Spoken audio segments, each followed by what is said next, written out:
Hi, and in this episode, I will be discussing what success looks like from a company's perspective when making a co-creation work for a festival or an event, and exploring expectations and overcoming barriers. I'm joined this week by Orton Dance Theatre's artistic director, Johnny Orton. My name is Adam Townsend, creative producer, Orton Dance Theatre, and I am your host. Hello, Johnny. Oh, ciao, bello. Well, where are you? I am in Napoli, in Italia. Yeah, hello. I love that you say that you're saying, and I'm joined this week, the same as last week and the same as next week. We're gonna have more guests onto these interviews, but this is interesting. We I will. like the formality of it is interesting. Yes, Yeah. very well. We are on show number, I don't know, several show number maybe 7 or 8, but after two involving community casts.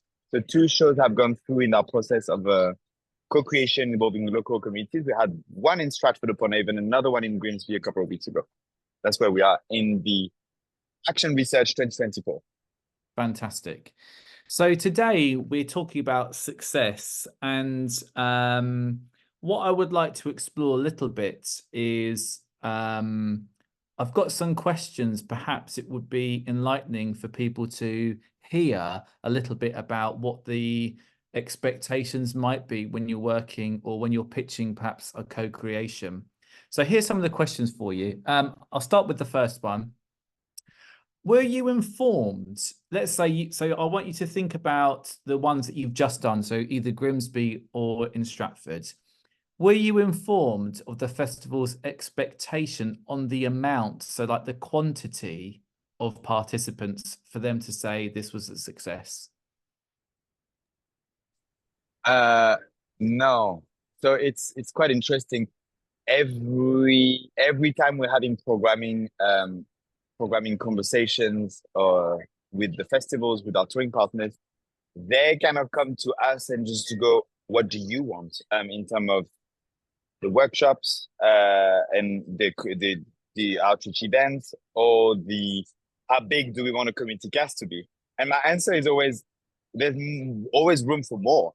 There's always room for, because we're trying to do mass participation. Our ambitions are quite high.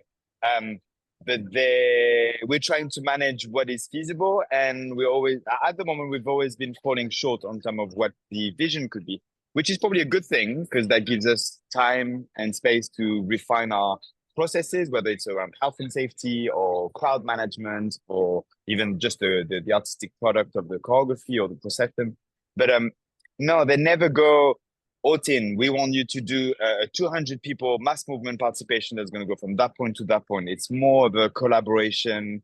The partners go, how much of a space do you need? How far can you go? And then we look at a map together, we do recce's and videos, and then we go, maybe that square would link really well with this because it's a pedestrian road, and then we can do the second show here. Or, for example, in Newcastle under Lyme with Appetite in a few weeks' time, we've identified a beautiful road. Like it's massive, it's gorgeous, loads of trees, loads of spaces for the community cast to be performing and being visible.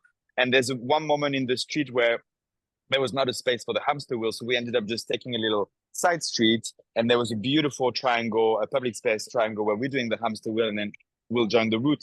So it looks like this with a little bit of a twiddle here. And that's always in collaboration with each of the touring partners because they know the grounds better, and then we know what needs to happen with the wheel. But in terms of numbers, we haven't hit it right yet. We thought we would do it in Macau with hundreds of people joining us, but that's not what happened because it was a long parade. So we'll see. More to follow on. Are we going to hit the 100 or the 150? I have a feeling in September in Warsaw at the Arboretum, because we're working with 10 primary schools. Maybe we'll have our 100 plus community cast. Fingers crossed. Amazing. How many different groups did you work with in Grimsby and or with in Stratford? Grimsby, because it's the freshest one in my memory. We worked with the whole primary school, literally from reception to year 6. All of the students of that school and all the teachers and staff have seen us and welcomed us over 3 days, where we did all the movement, dance, physical theater, co-creation element. It was quite fast paced because we did all the kids, and they were really, really grateful. They don't have a regular art provision, and they were. It was quite an area of cultural deprivation, and it was really, really nice just to see, there are people just being really, really keen to take part and having something new and fresh come as an offer to them. So we did young people. We worked twice with a group that's supporting people with disability called Support to Flourish. And that was quite an interesting one, because we had 2.5 hours, a beautiful hall that was booked for us with mirrors. And then we met. It was really a 2.5 hours where we ended up meeting human to human, people to people, and just discussing and moving and sitting down and chatting some more and moving again and sharing things. And it was lovely. I'll say more about that group later. I also went to talk to an LGBTQ plus group in the center of Grimsby. They had like their own safe space workshop situation, a bit of a chill out. And I went to talk to them about being welcome to be part of Parade. And that was lovely. I think that's it in Grimsby. And in Stratford, Yeah, go on. Now in Stratford, the other group that we have engaged with was iLeap, a group with learning disabilities, and also Rough Sleepers, a homelessness support group. Oh, amazing. And teenagers, young creative teenagers from Coventry. Sorry, I'll shut up. What and roughly speaking, I'm just trying to quantify scale. Do you know how many participants were at Stratford and how many were on the day in Grimsby, for example? I need to look at the spreadsheet, but I'm pretty sure we were around 35, 42 in Stratford in terms of community cast participants. But they were drowned into an audience of around 450, 600. My internet is a little bit unstable, sorry. And in Grimsby, Grimsby was a little bit difficult. We had quite a lot of engagement in the lead up to Tech Day and Show Day, and then very low participation on the day, because of the setup of the town, because of the locality and how it works. It's Charlotte at the Culture House is trying to putting on a lot of wonderful cultural and events places to start to build an appreciation for the art for arts and culture, and also participation. So he's doing a fantastic job, but sometimes the uptake on something new and innovative and a little bit out there is not as high as we would have hoped. But what was great was in Grimsby, we ended up having, I'm going to say 17 people who joined as community cast, but only two little girls from the primary schools were there on Tech Day. So they knew what they were doing, and they were our dance captains on the show day. So great audience numbers, just the community cast. It's a weird beast to manage in terms of engagement and participation. Some of the learning from that, if we may, because we're part of the action research, because that's what the conversation is. Some of the people were saying if we would have done this gig during school terms, meaning during weekdays, it could have been part of their school activities. Therefore, the teachers and the head teachers and the schools and the parents would have maybe taken that part as part of the education journey that they're having that week. So all of them would have been there from the school. So that was one suggestion. And we've taken that on board because we're reactive. We've taken that on board for Warsaw. In Warsaw, we're actually doing the shows at the Arboretum with 10 schools, and we're doing it on the Friday, end of September. I want to say 27th of September, during school hours. So that means the school teachers are bringing their children, their students to take part into, so it's guaranteed engagement and participation. So we've learned from that. The other option, which was the cast's idea, when we did the workshop in the school, is the school playgrounds have already the perfect setup to potentially do a version of the show.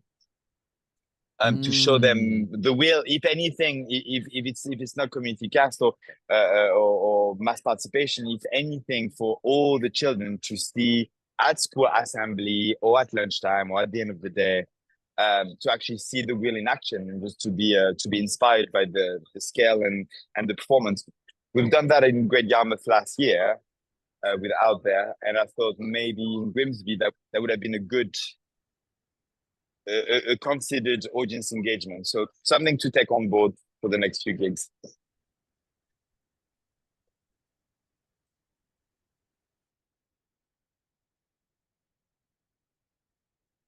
Great. Thank you so much. Sorry, the internet is a bit funny. I wasn't sure if it finished or not, if it was delayed. So did the festival share their ambition on the type of experience?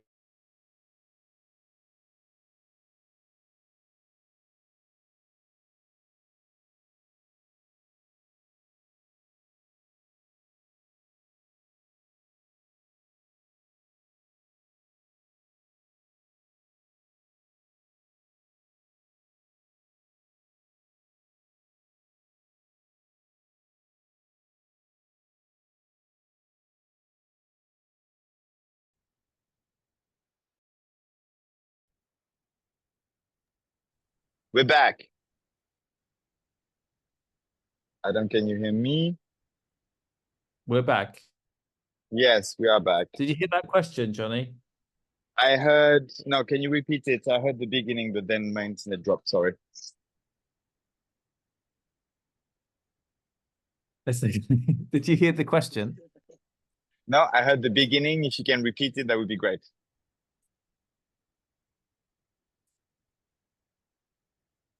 Can you Yeah, not hear me at all? absolutely. Did the festival share with you their ambition on the type of experience they want? No, I can't. No, I can hear you now.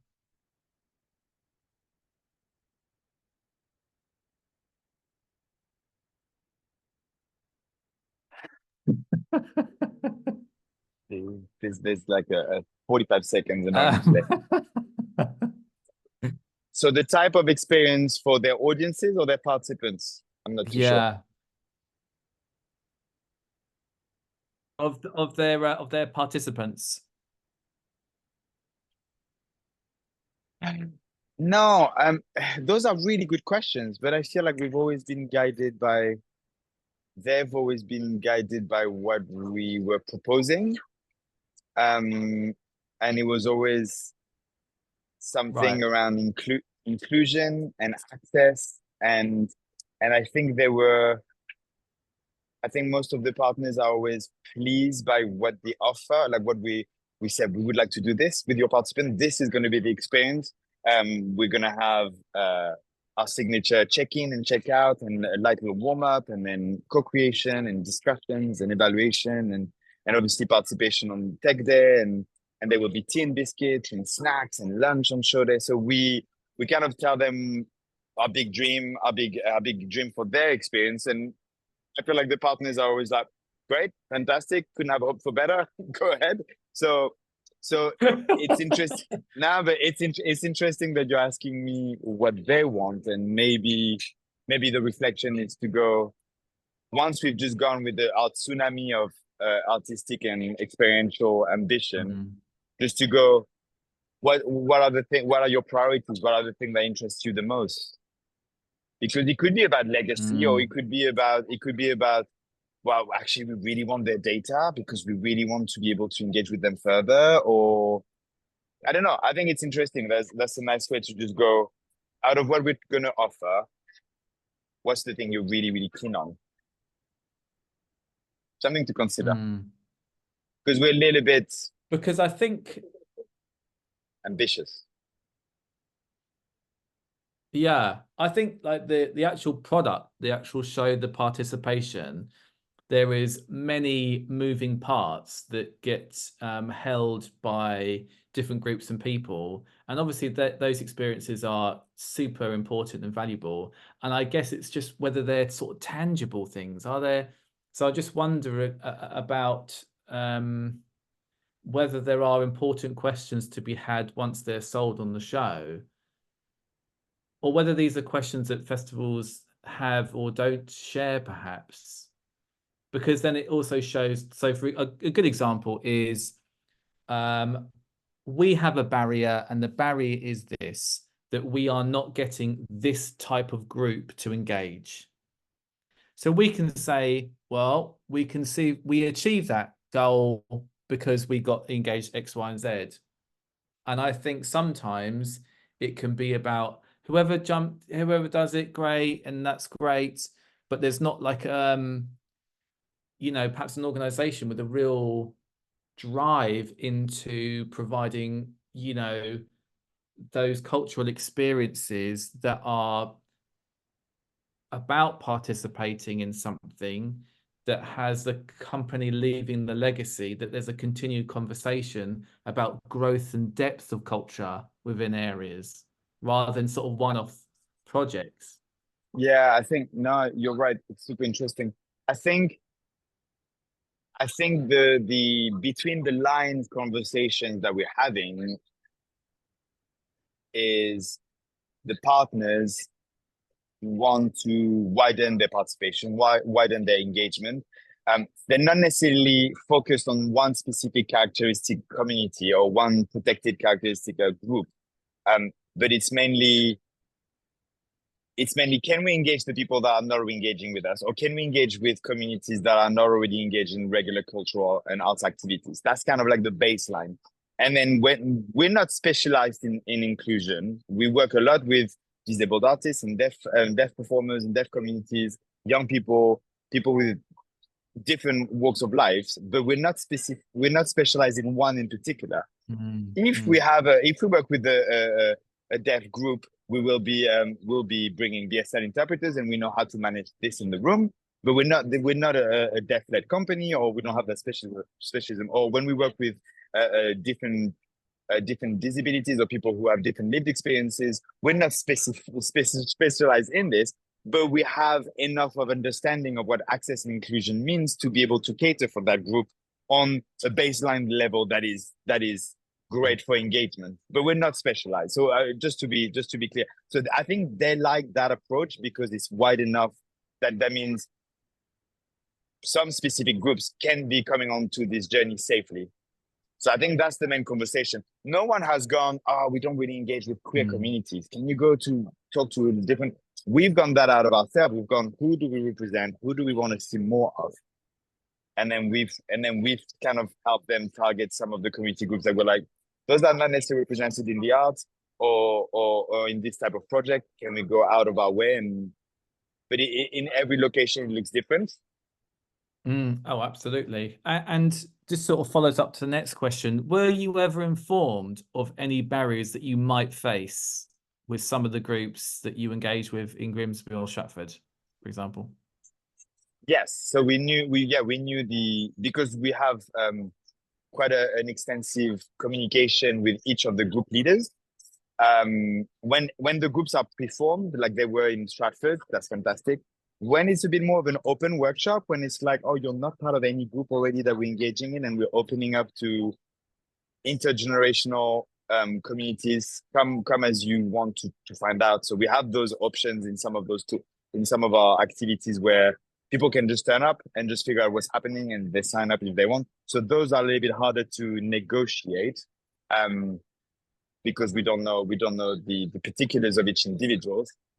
But usually we know in advance with the community groups, with the partners, what are the specific if there's a wheelchair user, if there's a different language, like for example where is it? There's gonna be one touring I forgot where it is, but there's going to be one locality who are actually going to engage with a lot of, in Solihull, with a lot of migrants and asylum seekers.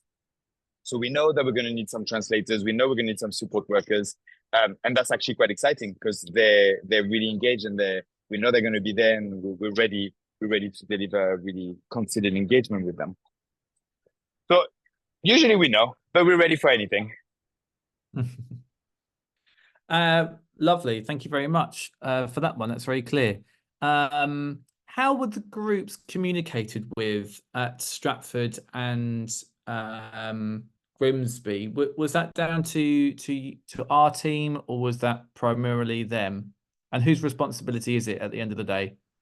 So the initial contact between the partners and the guardians.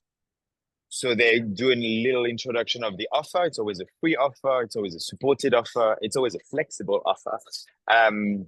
And sometimes the workshops can be an hour, like within the primary school, or they can be 2.5 hours or several days, like we're going to do in Whitehaven. It's going to be the same day, repeated 8 times.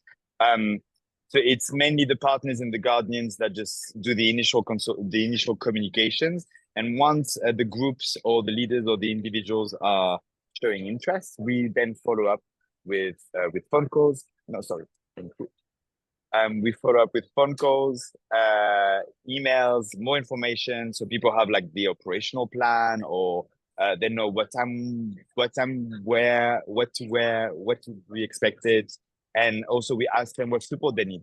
So it's mainly our team that just take care of scheduling the guardians' activities, the tech day, all of that. The other thing is, so they do the initial consultation, and at the end bit, we do ask the partners to help us with a little bit of evaluation as well. There's some thank you cards, there's some QR codes, there's some polls on social media where audiences and participants can just vote and tell us what they thought, where we did great, where we can improve on, and what else they would like to do. So it's basically end and tail of the project where the partners are really involved, and in between, we're kind of doing our own thing with their support and their consultation as always, but we're kind of like taking it off their hands, because we know that it's a lot of capacity issue and time, and that we have our own processes where we can move at pace. Yeah, it makes sense. I mean, that's the thing, isn't it? I think the difference with the capacity is those, a lot of festivals have only got a small team, and it can be I imagine it can be quite a bit of work for them when they've got all the other things. But it comes down to how much they value it, how much they want it, how much they want to put into. The more they put into it, the better it becomes. It's a bit of there's value. I think everybody values it to a level, but it's that thing where, as the producer of the partner, if we're talking about a partner organization, the producer or the administrator that's allocated to this project, do they have the personal links as well with the community groups? Do they know Stephanie, who's leading this older people's group meeting there? And then, do they have those? How long have they been in post, and how long have they been in post? And all these factors just play a role.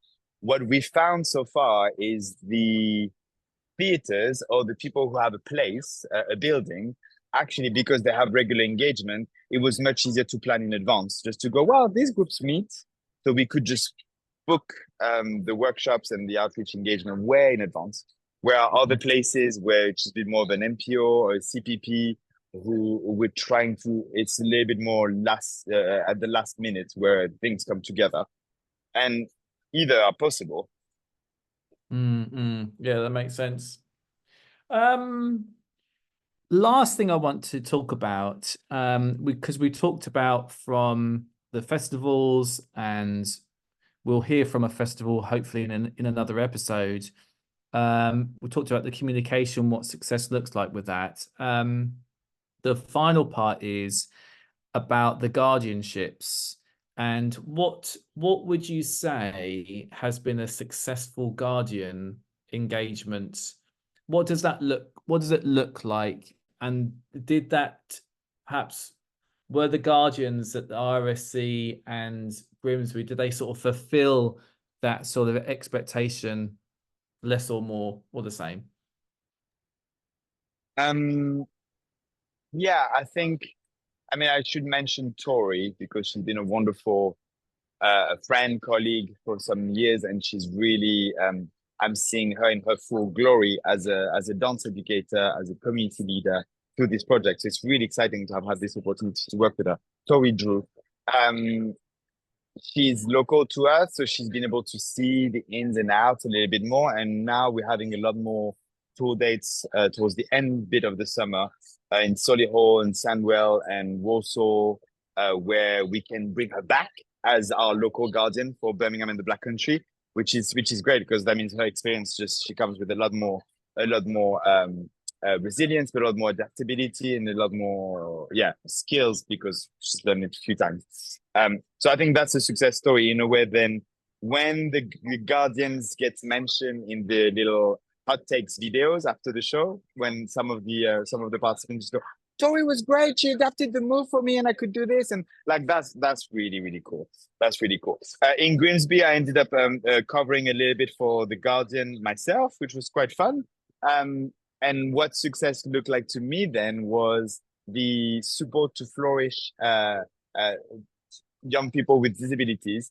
I say young people. I don't know if they were actually that young, but we had a group of 15 people with disabilities, and Support to Flourish is a charity that supports them, as the name says, every day during daytimes, with activities and stuff. And they came to us for a couple of workshops. And now what's happening is on Monday morning at 9 a.m., I get a phone call from Dave, the Support to Flourish leader, and he's putting on a loudspeaker, and all the group is saying, "Hey, Johnny, how's it going?" And they're asking me what's happening with Parade, or what's happening with the company, or where I'm going in the world.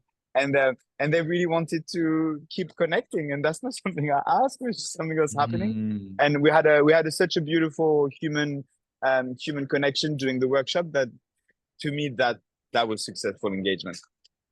And I'm saying this, they didn't turn up to the tech rehearsals on the Friday because they couldn't. They were busy. They didn't turn up to the show because they didn't have the support with their families or their carers. It was a little bit too last minute for them to put things into place. So we've learned a lot from that.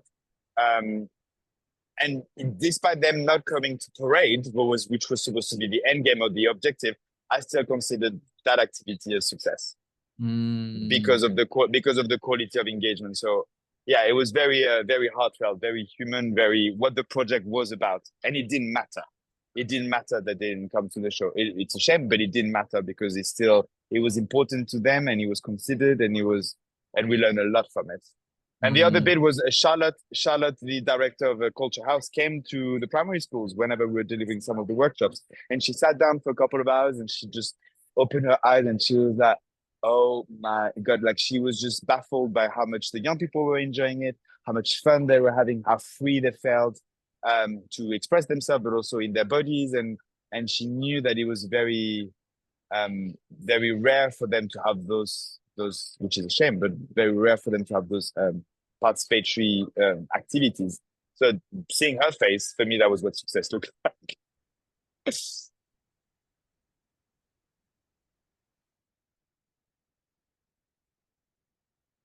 Well, that's great. So last thing, I did say last thing before, but this will be the last thing. I'm putting you on the spot here, and I'm sorry about that. If there is one thing of success that you took away from Stratford and Grimsby that you would take forward to the next date, and is there one thing that you've learned from something that you were like, okay, that needs to be slightly tweaked for the next shows? What one thing would you change, and one thing that you were like, oh, I need to do that same again? That was bang on. Let's start with the one thing we would change, because that's the hardest one. It's always down to investment, isn't it? But I would try my best to have more investment sooner, which is always hard, to be able to consider the community groups who have access needs or who have lived experience of disability, because to have engagement much before, longer before the time, so they can prepare themselves for the actual event and then be there and represent themselves and their communities during Parade. So I think it's always about time and it's always about investment. But for example, those guys in Grimsby, Support to Flourish, if we could have done that engagement a couple of times, a few weeks before, they would have definitely been there on the Saturday. I know it. And that would have been really magical. So that's the learning, things we could have done better. Now, around the two things we want to repeat. One in Stratford upon Avon was to work with the young. No, they were not just only girls. The young group of teenagers from Coventry who had a spoken word poem that we worked on. We workshopped. We gave them a mic. We we really train them on how to say it out loud, the spoken word publicly, on top of the revolve wheel. And including that in the show was the flexibility that was like, yeah, that was smart. That worked. It was great for them. It was great for everybody. I want to repeat that.